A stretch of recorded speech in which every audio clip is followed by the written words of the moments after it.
Ketemu lagi untuk membahas topik-topik bidang ketenagakerjaan.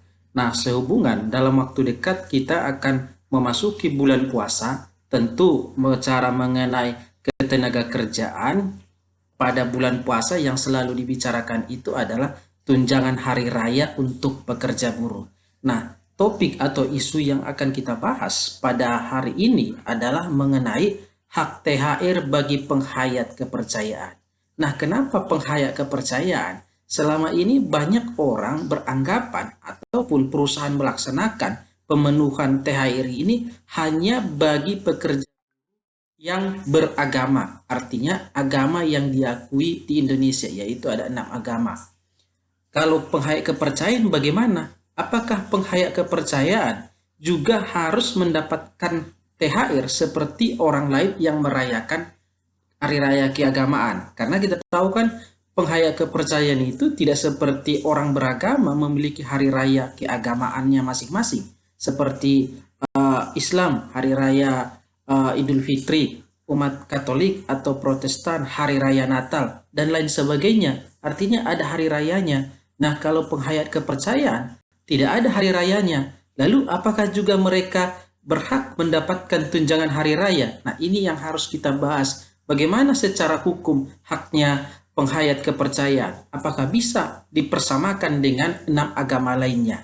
Nah, untuk mengulasnya, mari kita coba baca pasal 28D ayat 1 Undang-Undang Dasar 1945 yang menyatakan, setiap orang berhak atas pengakuan, jaminan, perlindungan, dan kepastian hukum yang adil serta perlakuan yang sama di hadapan hukum.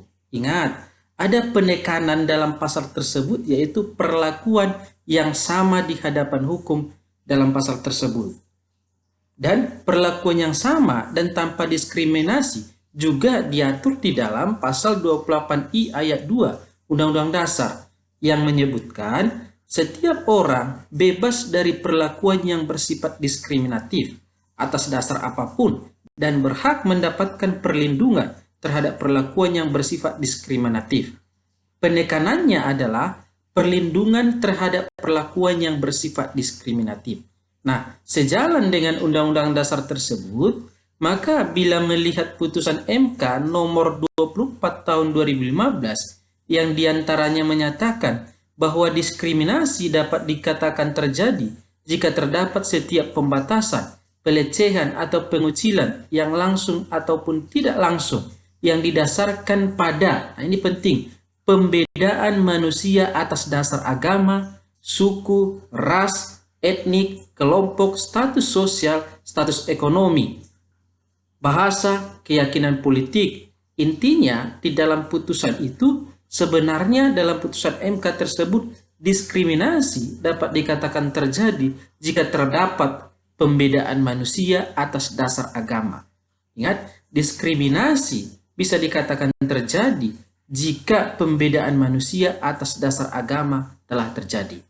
Hal itu juga diperkuat dengan putusan MK lainnya, yaitu putusan nomor 70 tahun 2004. Dalam putusannya dinyatakan bahwa diskriminasi baru dapat dikatakan terjadi jika perlakuan yang berbeda. Dengan demikian, perlakuan yang berbeda atas dasar agama adalah perlakuan diskriminasi yang tentu saja tidak sejalan dengan prinsip yang diatur di dalam Undang-Undang Dasar 1945. Nah, dari argumen hukum tersebut menunjukkan sebenarnya negara memberikan perlindungan dan pengakuan yang sama di hadapan hukum untuk semua warga negara tanpa mengenal sekat identitas tertentu. Ingat, perlakuan yang sama tanpa mengenal sekat identitas tertentu. Bahkan, jika warga negara mendapatkan perlakuan diskriminatif pun, maka sesuai Undang-Undang Dasar tersebut, warga negara dimaksud berhak mendapatkan perlindungan hukum dari negara. Berhak mendapatkan perlindungan hukum dari negara jika warga negara itu mendapatkan diskriminatif. Nah, ini akan menjadi pertanyaan serius.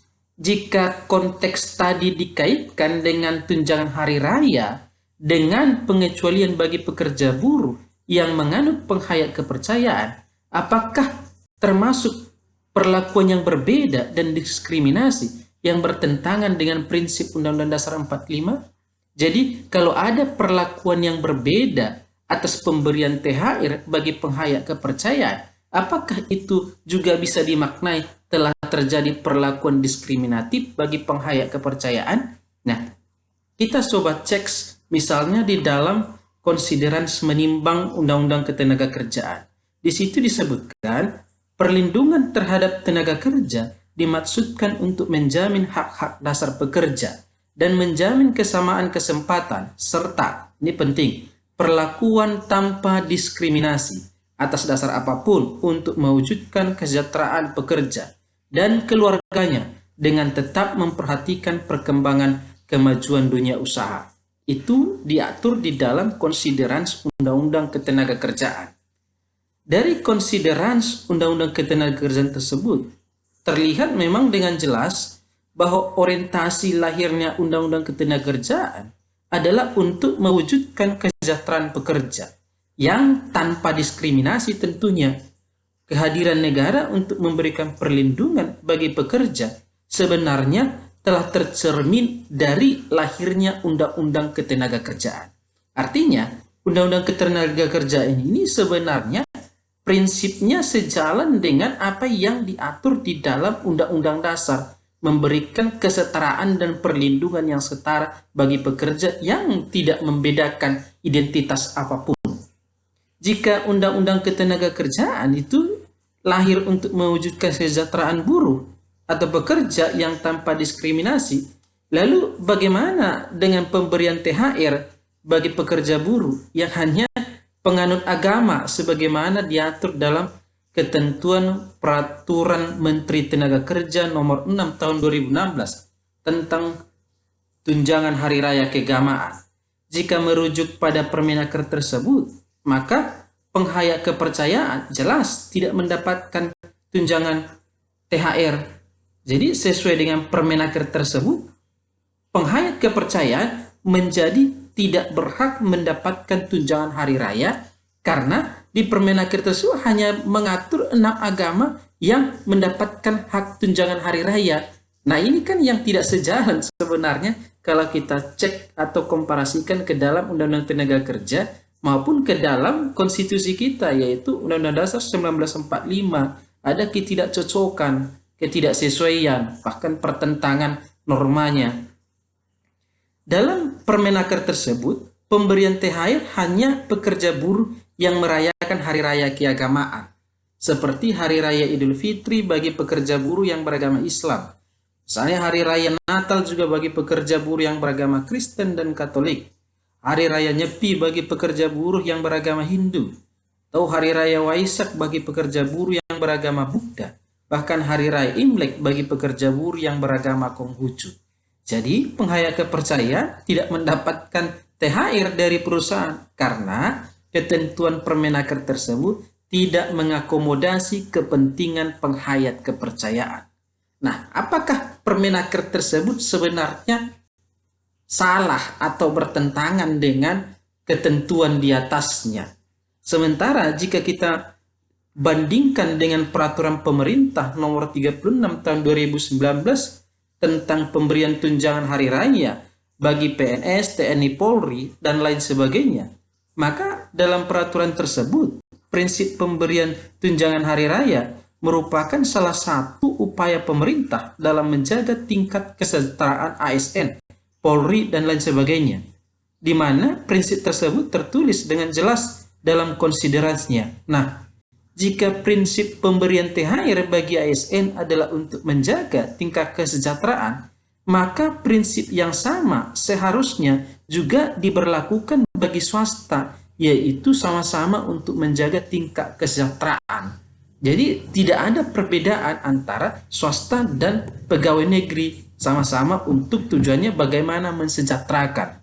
Jika prinsipnya adalah menjaga tingkat kesejahteraan, maka sebenarnya tidak ada alasan pembenar untuk membatasi perusahaan yang swasta dalam memberikan kesejahteraan bagi pekerja buruhnya.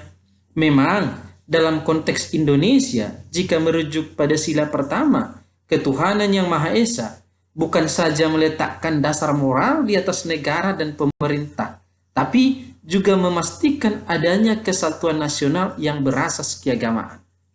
Pengakuan sila pertama ketuhanan yang Maha Esa tidak dapat dipisahkan dengan agama, karena agama bagi bangsa Indonesia adalah juga sendi peri kehidupan negara dan unsur mutlak dalam usaha nation building. Akan tetapi dalam pasal 29, kalau kita cek misalnya di pasal 29 ayat 2 Undang-Undang Dasar menyatakan negara menjamin kemerdekaan tiap-tiap penduduk untuk memeluk agamanya masing-masing dan untuk beribadat menurut agamanya dan kepercayaannya itu. Ada penekanan dan kepercayaannya itu dalam pasal 29 ayat 2 Undang-Undang Dasar tersebut. Teks Undang-Undang Dasar tersebut menyebutkan kata dan, ingat kata dan, yang menunjukkan sifat kumulatif. Jadi kata dan itu menunjukkan sifat kumulatif. Sementara kata kepercayaannya yang di Undang-Undang Dasar tadi setelah kata agamanya itu menunjukkan pengakuan negara selain pada agama juga pengakuan negara pada kepercayaan. Karena agama dan kepercayaan yang dimaksud dalam teks Undang-Undang Dasar pasal 29 ayat 2 tadi adalah dua sisi yang berbeda, tapi mendapatkan pengakuan yang sama oleh negara. Jadi baik agama dan kepercayaan adalah dua hal yang berbeda, tapi dalam waktu bersamaan mendapatkan pengakuan yang setara, sama dari negara. Tidak ada perlakuan yang berbeda, karena sama-sama mendapatkan pengakuan dan diatur di dalam Undang-Undang Dasar 1945.